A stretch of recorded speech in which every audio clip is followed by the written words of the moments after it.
Hey everyone, I'm Manero here, and in this video we're going to have a look at the brushes and illustrations I made during the third week of Brushtober 2023. So let's jump right into it. Brushtober is a special event where I create a Procreate brush and an illustration with that brush every day through October. You can see my daily progress on my social media accounts, so make sure to follow through the links below. If you want to know how you can get this brush set for free for a limited time, check out the info in the description of this video for all the details. For day 15, I worked on this brush that I called Tales of the Canvas. It's a painterly brush with a nice canvas texture that is more or less noticeable depending on the amount of pressure you make with the Apple Pencil. Just for fun, I also threw a tiny bit of color dynamics in there. I knew from the start of this year's Brushtober that at some point I wanted to paint my cat Pixel, and this was the day. Since it was a portrait of my pet, I wanted to spend extra time on this one and have a nice painting of her. Usually I dedicate from 30 minutes to an hour on my Brushtober illustrations, since they are meant to be quick doodles to put the brushes to the test. But this painting took me a little over 2 hours. I just find that my cat is the cutest, and I love her so much that I really felt the need to make her justice. As for my process, I started by doing a very rough sketch just to get her proportions right. At this stage I don't mind erasing and redrawing 1,000 times or using the selection and transform tools to adjust things until I'm happy. This type of sketch can also be ugly, and that's okay. It doesn't need to be pretty. The sole purpose of it is to place information into the canvas. Then I lowered the opacity of the rough sketch, and on a new layer I proceeded to draw the final sketch. In this one I tried to make things more appealing, like the shape of the eyes, the face, and her expression in general.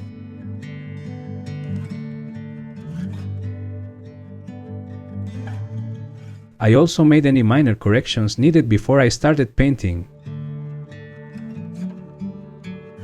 With this final sketch finished, I could get rid of the previous one, and on a layer below the sketch, I began to paint the background.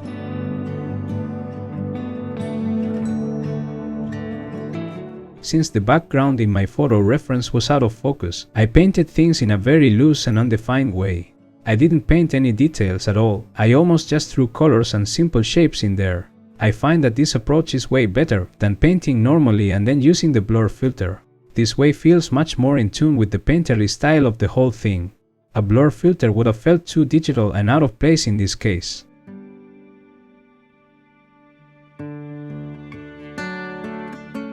With the background finished, I painted the silhouette of my cat on a new layer, and the different planes of the sheets behind and in front of her, all in separated layers. I then alpha locked the layers and started rendering.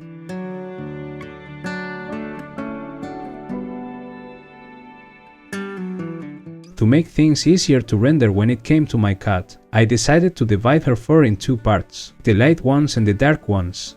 For this I created a new layer, and using a dark desaturated brown, I painted every dark spot in her fur. I also included the eyes in this layer. Now with these two layers separated, I could render the dark parts of the fur and the light ones separately.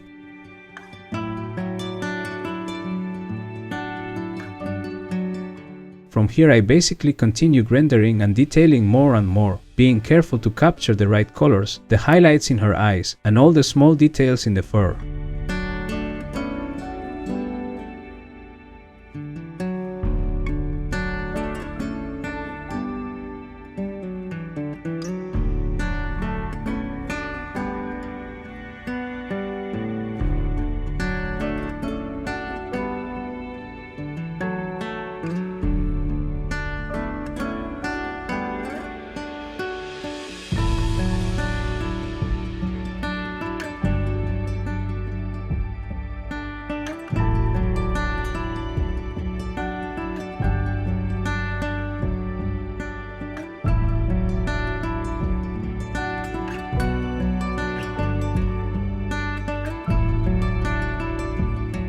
When it came to painting the white stars in her collar, I painted one star on a new layer, I duplicated it a few times, and I created this pattern. I then merged all the stars together, and I used the warp option in the transform tool to adjust the position and shape of the pattern to fit the color. I then erased the stars that I didn't need. And with alpha lock activated, I worked in the rendering for the stars so that they felt integrated in the color.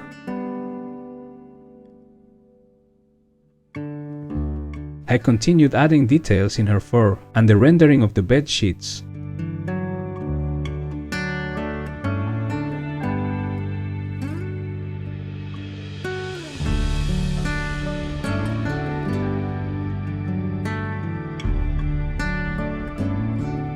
And as a final touch, I painted my cat's whiskers and some of those visible individual hairs in her ears and face.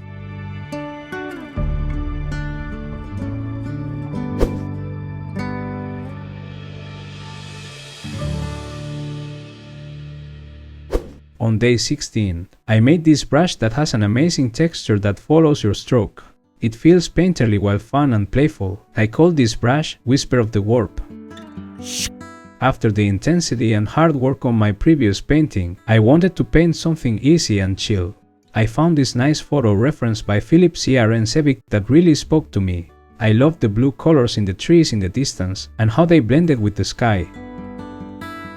I started by painting the sky and then adding one layer on top of the other for painting various rows of trees, alpha locking them and painting these sort of gradients that are getting darker and with more contrast as we approach the foreground.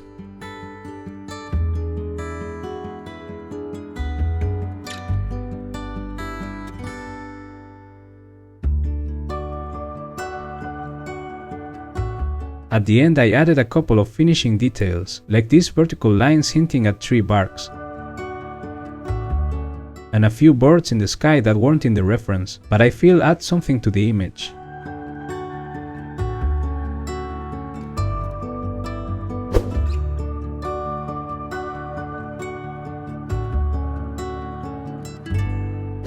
For day 17, I played with the same texture that I already used for day 15, but I made an entirely different brush.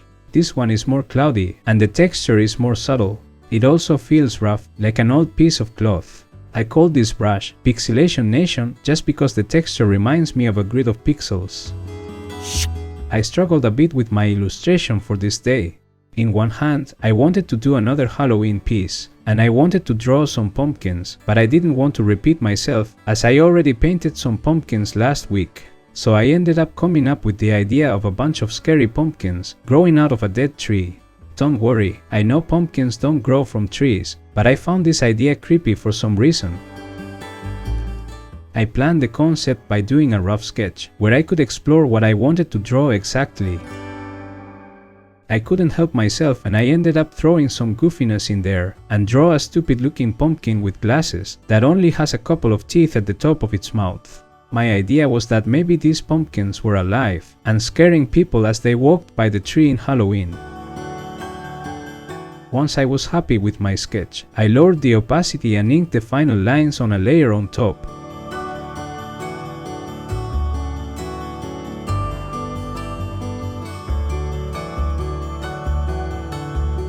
I wanted my inking to feel rough and a bit dark if that makes sense, so I made sure to add harsh shadows with pure black in the pumpkins and in the tree bark.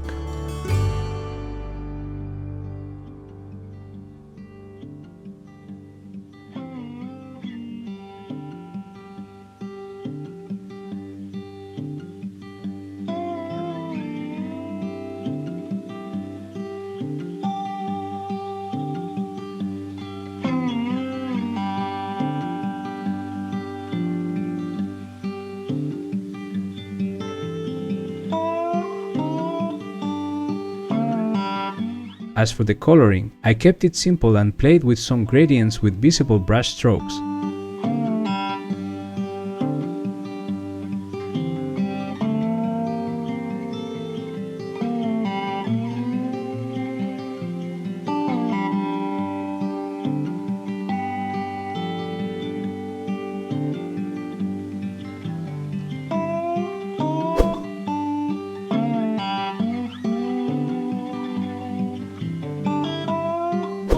On day 18, I worked on this nice inking brush, capturing the essence of traditional brush pens. It produces a range of dynamic strokes, from thick bold lines to delicate details, and it is perfect to work with a bit of hatching as well.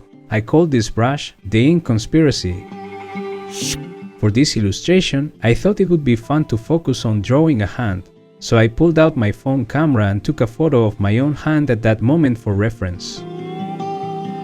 Sometimes I think it is pretty fun to work from a rough sketch and slowly refine it until it becomes the final art, and that's what I did for this drawing. I love how rough and interesting the lines made with this brush look. I feel like it gives a lot of flavor to the line work. I kept my drawing loose and sketchy. I also came with the idea to add a couple of ridiculous legs and feet coming from below of the drawing glove I was using with my iPad. I decided to keep the coloring as minimal as possible for this one, adding just a few cold and warm gray tones in the glove, the legs, a circle surrounding the figure, and white to make the Apple Pencil stand out from the hand.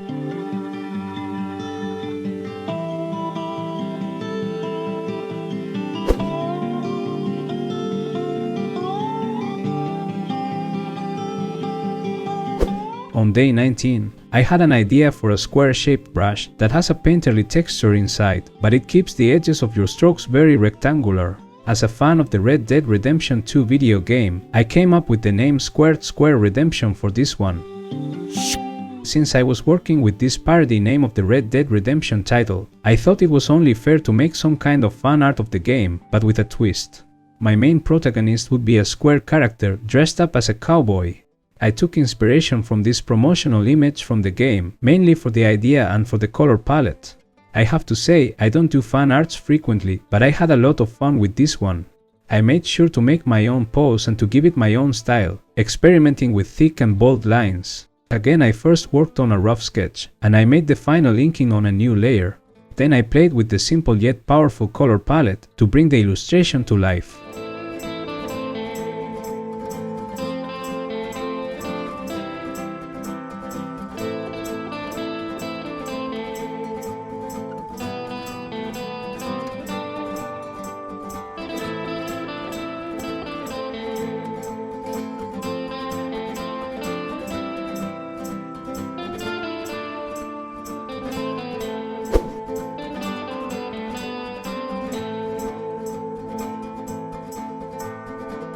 For day 20, I made another inking brush, but this time I gave it a bit of a subtle rake texture in the inside. It is more noticeable when applying low pressure and gives a nice distressed look to your line work. I called this brush a Smooth Journey. I found this striking photo referenced by John Butterworth, and I thought it would be cool to get inspired by it, but then give it my own spin, mostly out of improvisation. I started just by following what I was seeing in the reference, staging the skull in the middle of the canvas. But then at one point, I started to add new things from imagination. I decided to add these curling roots coming out of the skull, going in and out of the ground. Also, as you can tell, I followed the same approach as before, where I would start with a rough sketch, but slowly refining it until it becomes the final line art. It helps that I wanted this illustration to look creepy and with a lot of dirt. I love how this brush helped me add texture to those black areas, in the eye sockets and in the shadows under the hood the skull is wearing.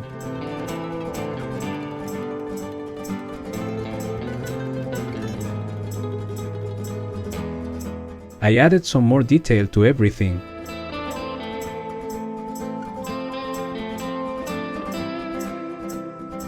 And I also decided to paint some glowing mystical smoke coming out of the eyes.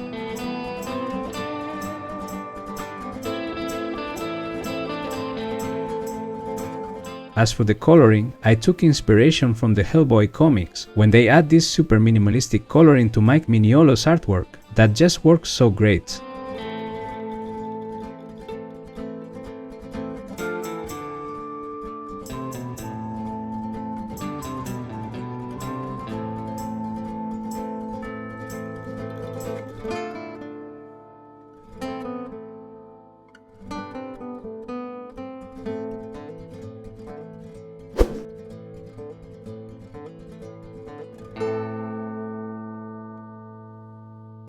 On the last day for this Brushtober week, I worked on this super painterly brush that has a simple but beautiful texture to it, and I also gave it a tiny bit of color dynamics. I'm really enjoying working with color dynamics lately. I named this brush Quest for the Perfect Hue. I feel like these kind of brushes are always so enjoyable for painting landscapes. They make adding slight color variation to your brush strokes so easy, and it works fantastically with painting nature elements like hills, grass or trees. I decided to paint this beautiful photo reference by Ilya Bronsky, but since the photo is very vertical, I had to adapt what I was painting to the square format I'm using. I basically worked from background to foreground in layers, painting the mountains first, and adding the other details on top later, mainly the trees and bushes, and of course the two main little houses at the bottom.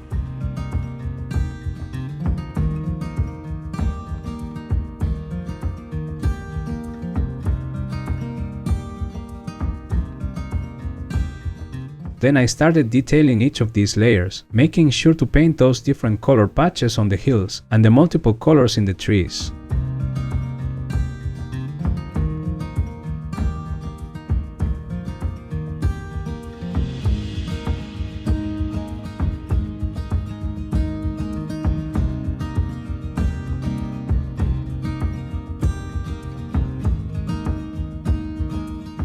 I also added the details in the houses, a few paths on the hills, and some more little houses in the distance.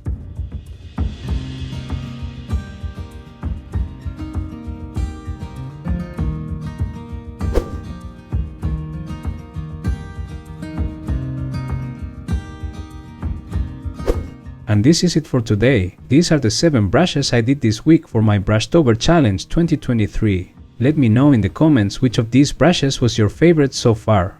Don't forget to subscribe so that you don't miss the next video, and give me a thumbs up. Also make sure to check out my Gumroad page and consider making a purchase before the end of October to get this unique brush set for free. I have tons of Procreate brush sets available, and I'm sure something will suit your artistic needs. All the links are in the description below. Okay, thank you for watching. See you next time.